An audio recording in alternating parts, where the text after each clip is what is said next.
Welcome to the Glow Up Economy podcast. My name is Tuan, the founder of Glow Up Media, and this podcast is where I sit down with the founders, creators, and the women shaping the future of beauty and culture.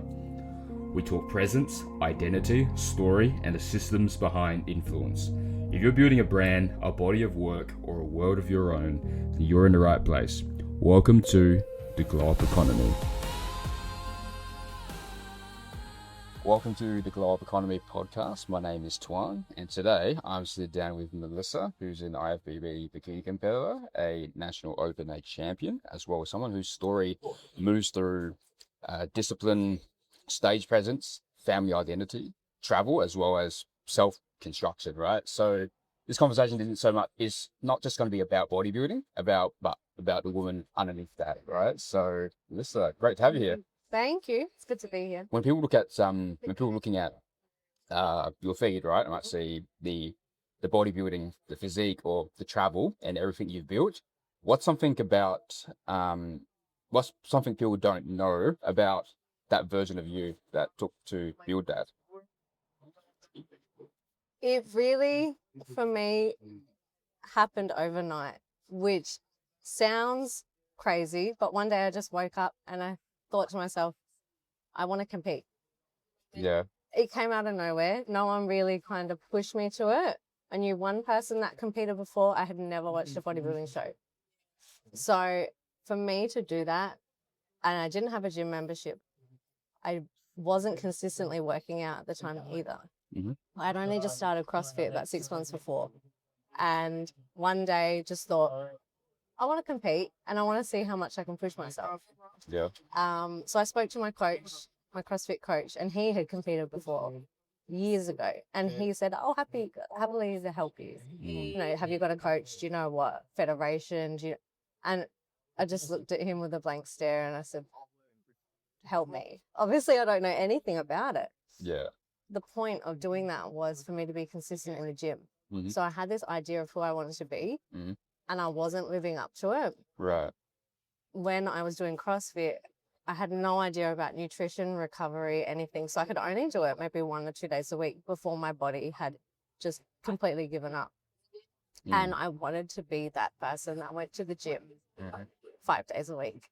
And now I finally am. So really, the end goal of competing was never what I placed.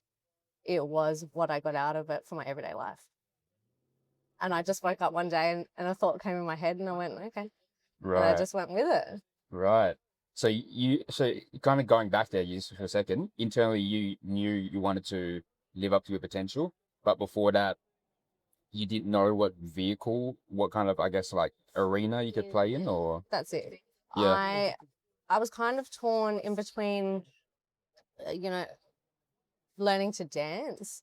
Yeah. Or competing. And I feel like those two are really similar because I was looking at like Brazilian dancing, wearing a bikini, being on a show, putting on a performance. And I feel like when you're on stage competing, that's what you do. You give the audience a show, something to watch, something to be interested in. But it took a lot more work to get there, which is what I wanted. If I didn't have an end goal, I wouldn't have stuck to that routine. And I knew that. So for me to get to where I wanted to be, I had to really go outside my comfort zone. I knew no one in the industry, not one person. So by asking questions, it led me to other people and it led me to a new community that I didn't even know existed. And I think that's probably the best part that I got out of it. Yeah, the best part is who you became and who you met and what you learned in the process. Yeah, the process, that's huge. Yeah. What do you think people misunderstand from the outside looking in? Probably that I'm more outgoing than I am. No, I'm very reserved. I'm very quiet. It's been a struggle for me to open up. Yeah. Like just to be one of those people. But I think that's just part of my personality. Like it's not something that I've tried to change, but something that I've tried to soften to. So having to talk to new people, especially in the industry that I knew nothing about, forced me to do that. And it's made me be more comfortable as I've gotten older. When I was in my early 20s, forget it. I would never go out of my way to talk to someone. Like, you could not see me doing anything like that. Yeah. But one thing that I did 10 years ago, so it would have been 30, would have been 22, 23. I went to Cambodia by myself. Mm-hmm. I volunteered with South Aussie with Cozzy, and I tried asking friends to see if anyone would want to come with me, and no one could commit. So I just went, fine, I'll go by myself with 30 other strangers. Yep. And that was kind of probably the moment that I realized I can do things that I want to do without having someone there holding my hand. Yep. That was the thing. So doing bodybuilding, not knowing anyone, was that exact same. Yeah. Yep. Except that was for me. Yeah. Volunteering was just something that I did. I didn't, it wasn't a selfish thing. I just did it because I wanted to. Yeah. And that was the opportunity that I had at the time. Yeah. Yeah. That's so interesting. And kind of one thing you wrote about, kind of playing to something related to the little girl in Salisbury, right? Something along those lines. I actually also come from Salisbury. So I always find it interesting how someone gets shaped or how their self-image or self-concept gets shaped from the environment which they grew up in. When you wrote the little girl from Salisbury, I guess, what does that line mean for you? When I looked at it from like a competing stance, it was like, there's those days where you're just exhausted. Yeah. And you can't think to even put, the next foot in front of the other. You're just so tired. And I would just think, there's some other girl out there who's working twice as hard as me. And I'm not going to let that, what's it called, like stereotype. I'm not going to let that stereotype put me down because I didn't have the advantage of knowing people before I got into this. Didn't have any other advantages. I did everything myself. Didn't even have a gym membership until 2 weeks before my comp. I worked out at home or at the CrossFit gym. Yeah. Which I paid my coach, my trainer at the time. So like I didn't have any like benefit or like advantage. Yes, and so that's on. it. Yeah. So I didn't have an advantage. Yeah. Whereas I just felt like throughout my schooling and everything, because I went to a private school in the northern suburbs, we were so looked down upon from the private schools in, the eastern suburbs, western, or in the city. Yeah. And then all the public schools looked up at us because we were the private school in the northern suburbs. So we couldn't win. So I think that's where it stemmed from. Yeah. Basically from like high school. And it was like, you're never going to fit in. We're always kind of like somewhere in the middle, not quite in the private schools, but also not quite getting along with people like in the public. Is it sort of kind of like that? We didn't, there wasn't a spot where like we felt comfortable anyway. And that's how I was always felt in high school. So then branching off to something different, I guess that stuck with me. Yep. And now it hasn't. I've just kind of been like, because I've lived in the northeast and moved back to Salisbury in the northern suburbs. And it's just so much more chilled. And, the stereotype of it being rough, it's not where I am anyway. So, every area has its own thing. Yeah. And it's not the area, it's the people. Exactly. That's what it comes down to. I've met people from all sorts, really down south in the hills, really, really far, that I'd actually never met until uni, really. It brought us all together, being in the city. And that kind of changed my perspective on what people are like and the stereotypes of the suburbs and how that shaped them as a person. Yeah, yeah. And kind of like being able to, it's a very interesting place where when you're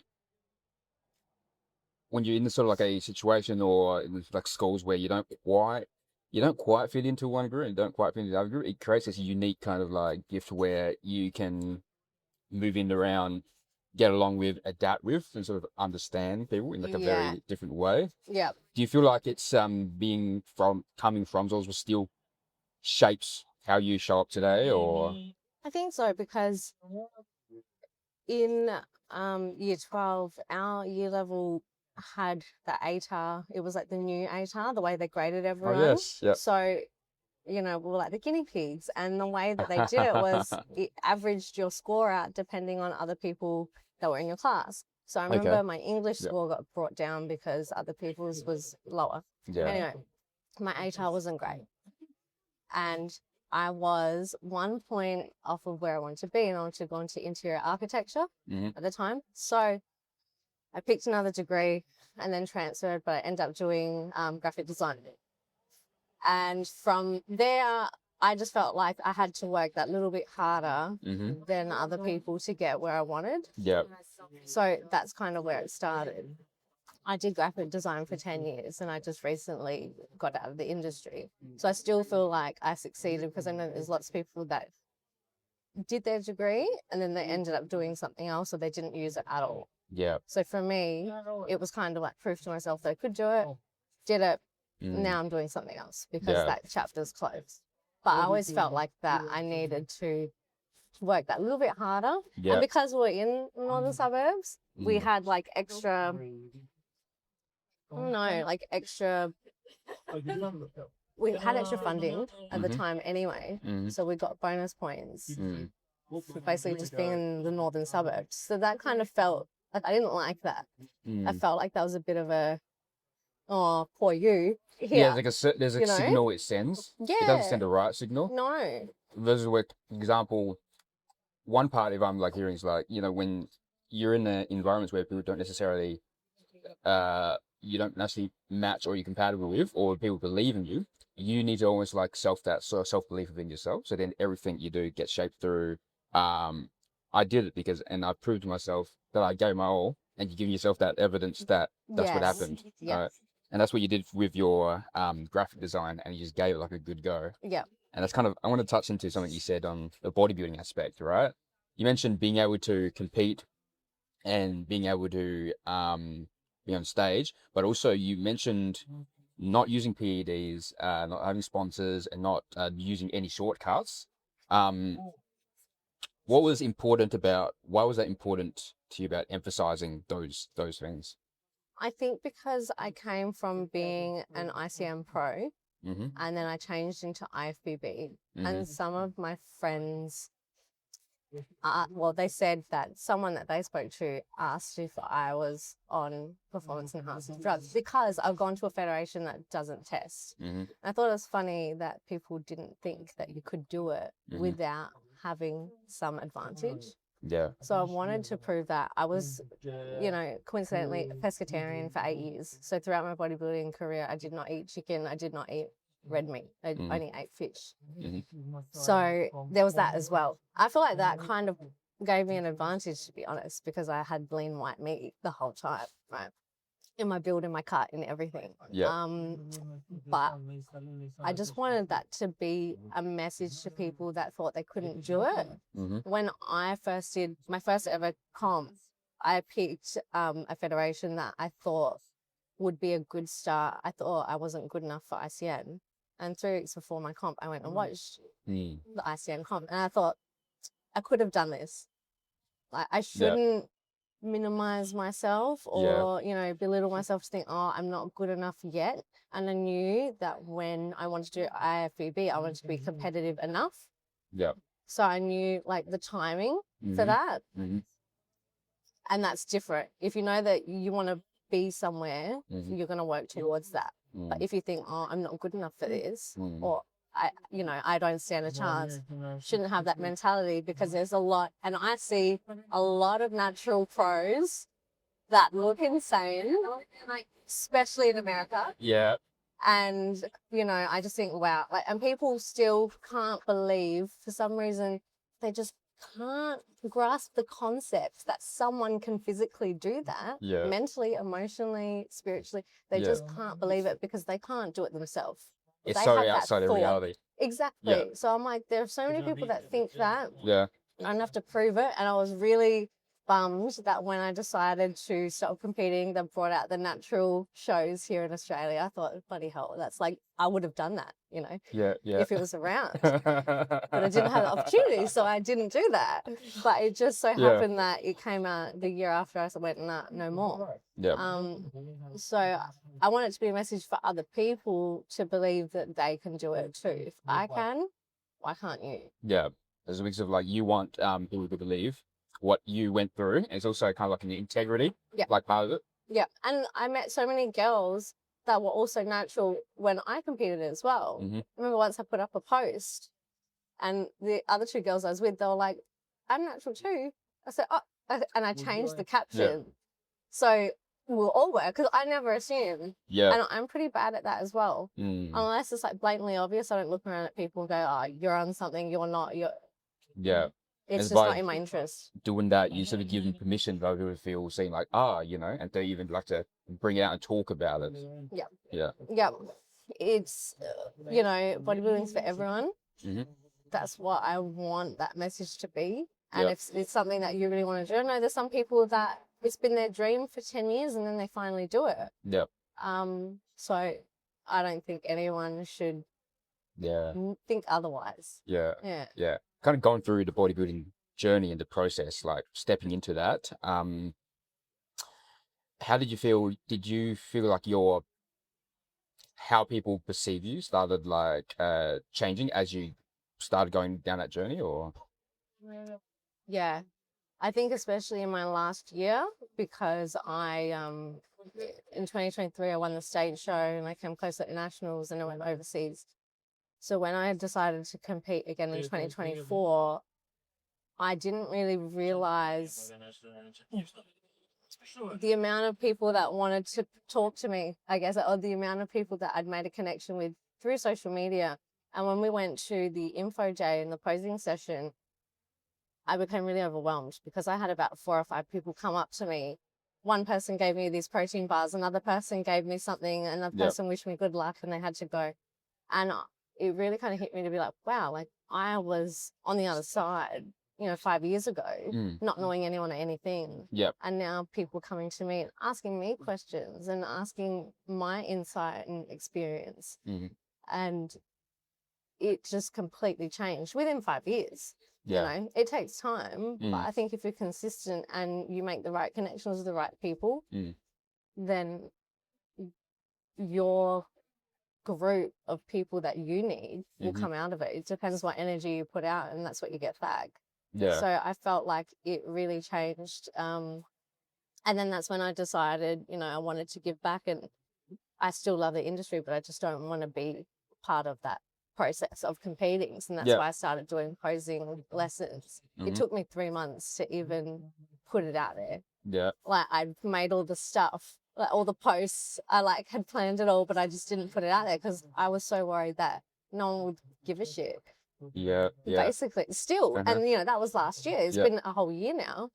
But I was like, oh, what if I do it and no one cares and no one comes? And to my surprise, my first client was from Canada. Like, I had no idea. I thought it'd be someone, you know, that I knew locally. And that's why I wanted to stay in the northern suburbs, because there was nothing for that side of the city.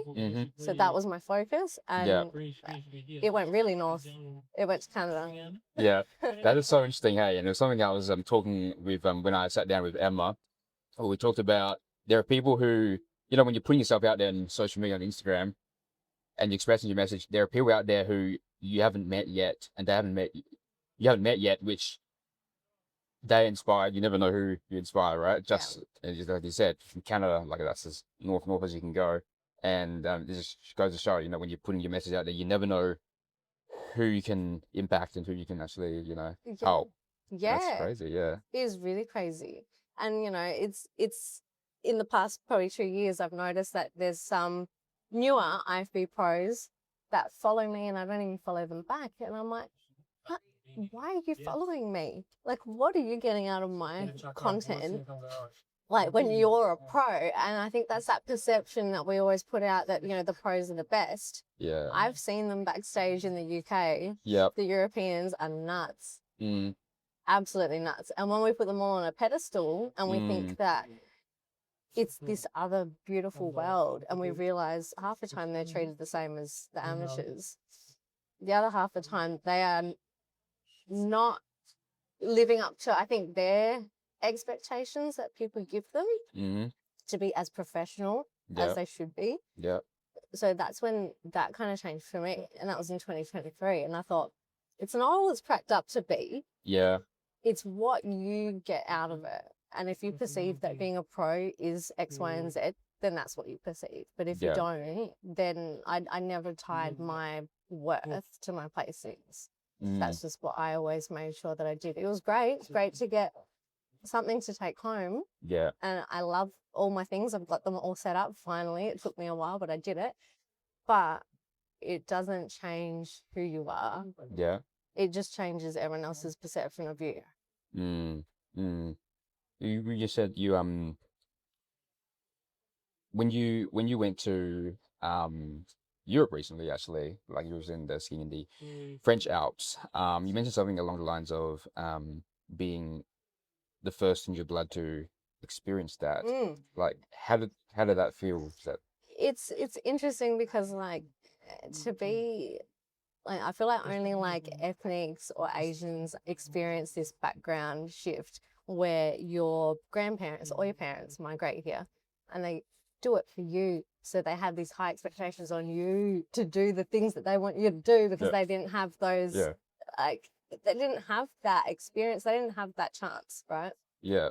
So for me, growing up, because I am the youngest female in my family, it was always pushed on me to be basically a housewife.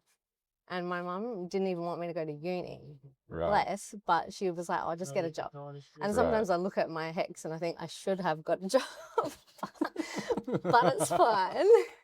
It's fine. It's brought me here. Yeah. But yeah, it's always just been like, do this, this, and this. Yeah. Like, this is the way we've done it. Yeah.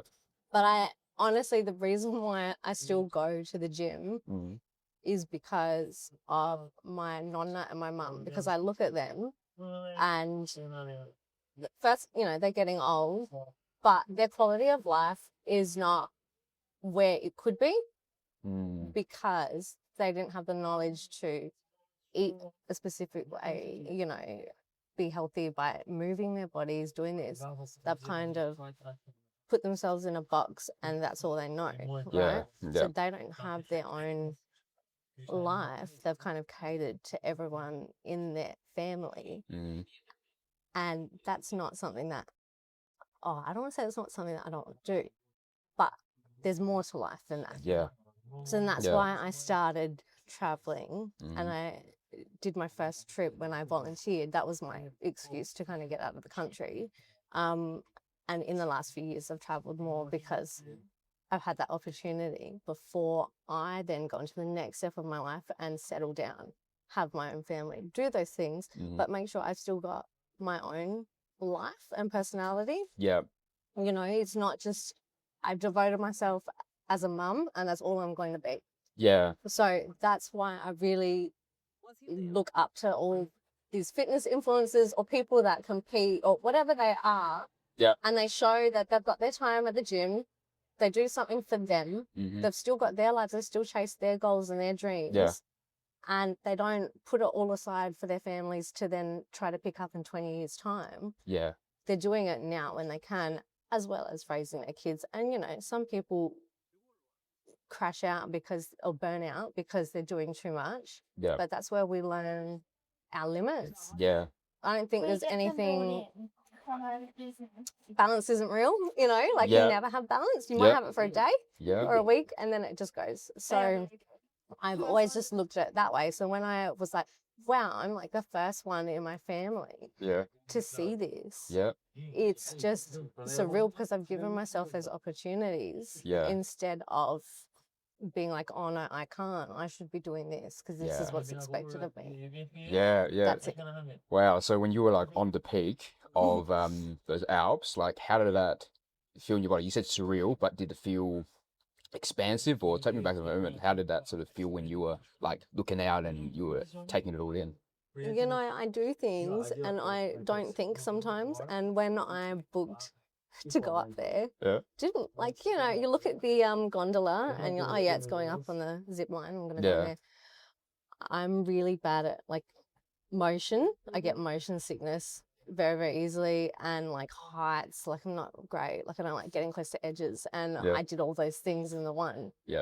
And when we got to the peak, someone said, oh, this isn't the peak, we have to go up another one. So by the time we got up there, the altitude was shocking for my body. Honestly, I was like, I feel unwell. But I pushed through anyway because I'm like, I'm here and this is an experience and I have to do it because I don't want to look back and regret it. So no matter how I'm feeling, I do it anyway. But being there and then looking down at the city and just looking around makes you feel so small and insignificant to all the things that are happening in your life, let alone in the world. And that's what I was reflecting on. Like, nothing really matters. I've got to take this in while I'm here. So I'm not very good at taking in the moment. I'll reflect back later and then be like, oh my gosh, that was really good. You know, it's such a good experience. But in the moment, I made sure that I was there and I was present and really taking that in. You don't see that here, you know? It's easy to slip into kind of going through the motions, going through the routine, and not kind of just like taking a step back and go, wow, this is really, really beautiful. You know? And the same thing happens with competing. You know, everyone's focused on they have to get their steps for the day, they have to drink their water, do this, do that. That when you compete and you step off stage, it can be a really deflating feeling that people get. Because it's like, oh, I had this huge peak and now it's just kind of dropped off. And I wasn't really present on stage because you're thinking of a million things. Like when you're on stage to be like, okay, I have to get into this and I have to do this. So it's one of those things that over time I learned to do to make sure that I was present because I knew how short some of those stage times could be. And to know that, you know, to have plans for afterwards, but to not only keep making those plans because you can fall into that trap where you'll set a goal, you set a plan, do it, and then move on to the next thing and do it, and instead of being able to reflect and enjoy. And you keep pushing that goalpost back and you change it completely, constantly. And I knew that that could easily happen, so I made sure it didn't happen. I spaced out all of my comps. So I never did back to back, basically. I just did like a full season. And then in 2023, I guess I did back to back. But to me, it was just like one whole prep. Just kept going and then I stopped for a while. Right. Okay. When you look back through your journey, right? What are moments where you feel proud about, but you still feel emotional about?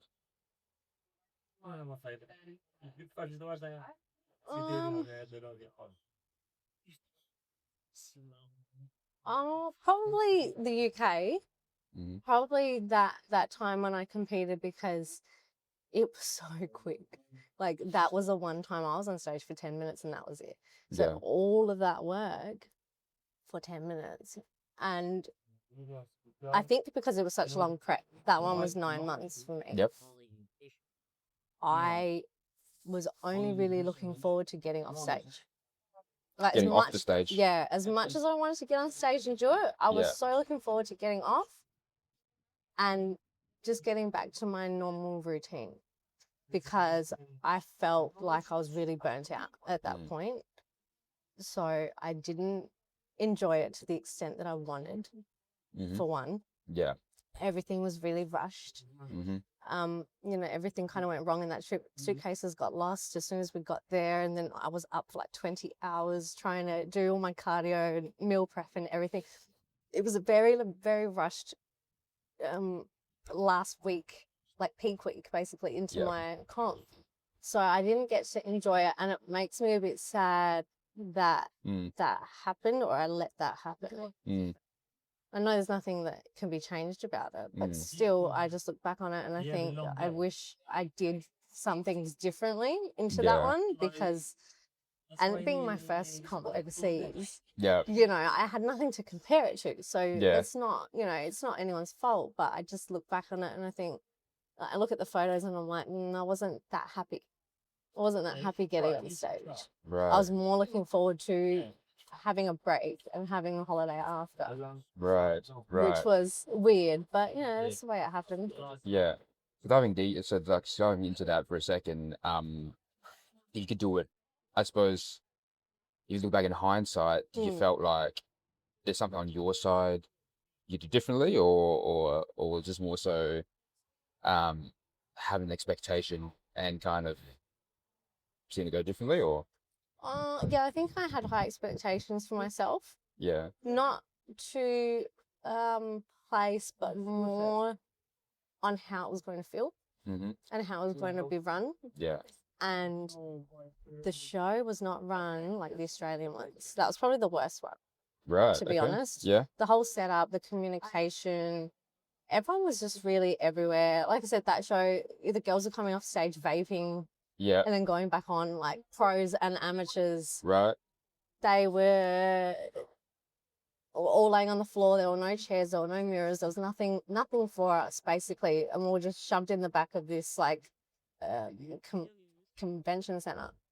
Right. So it was really weird, and it was like an expo, so it was very loud. Couldn't hear the judges half the time when they were speaking to the mic. So everything about it was just like sensory overload, as well as it just was not up to my expectations, I think, because I had the luxury of competing in Australia so many times. Yeah. Seeing how it was run. Yeah. I had this expectation that overseas would be better. Yeah. And it was so much worse. So I think that added to my disappointment. Right. That whole, and because like that show was meant to be the peak one for me and like meant to be the best one, and it just wasn't. I didn't feel like my package was as good as my Australian one, which I kept dieting, so it was going to be different, but still the whole thing was just disappointing. So yeah. Looking to the next sort of like chapter, let's say the chapter you're in right now, how would you describe this current chapter of your life this season? I find it funny when people say like that was like peak me. I still don't think this is peak me. Yeah. Like I think this was my time to find what works for me and what I enjoy to create my life before I start a new life with a family, by starting a family. Yeah. So I think this point is really pivotal for me to learn all these things that I like, that I don't like, to work on myself, to continue to know what direction I want to go in before I make bigger life decisions. Yeah. And everything can be changed in life. Like I changed career because I just wasn't happy with where it was going. Yeah. So that was great. That's something that I did last year. Yeah. And that was important that I did it at this time before I get deeper into my life, I guess. I feel like I've just started. Yeah. Especially getting into my 30s. I feel like it's just like really happening now. Yeah. Whereas my 20s was just like, I don't know, I still felt like a kid, even though I still feel like if I got pregnant, I'd be like 16 and pregnant, like a teenager. Yeah. But in my 20s, I felt like and I think it was because I had my family and everyone around me that was trying to support me, but also guide me in the directions they wanted rather than where I wanted. Yeah. Now I've got that ability to go where I want. Yeah. That's the difference. Yeah. So there's like one word to describe what this arc, let's call it an arc of yours, will look like. What would that be? Fun, because I've been having fun. Honestly, it has been so much fun, like being able to travel. Yeah. When I couldn't, 10 years ago, like it's just changed so much because I've been able to experience so many different things that have changed the way I look at the world and look at my life. And I think that's been the most probably important thing. And then making my own decisions in competing when I want to do it, how I do it.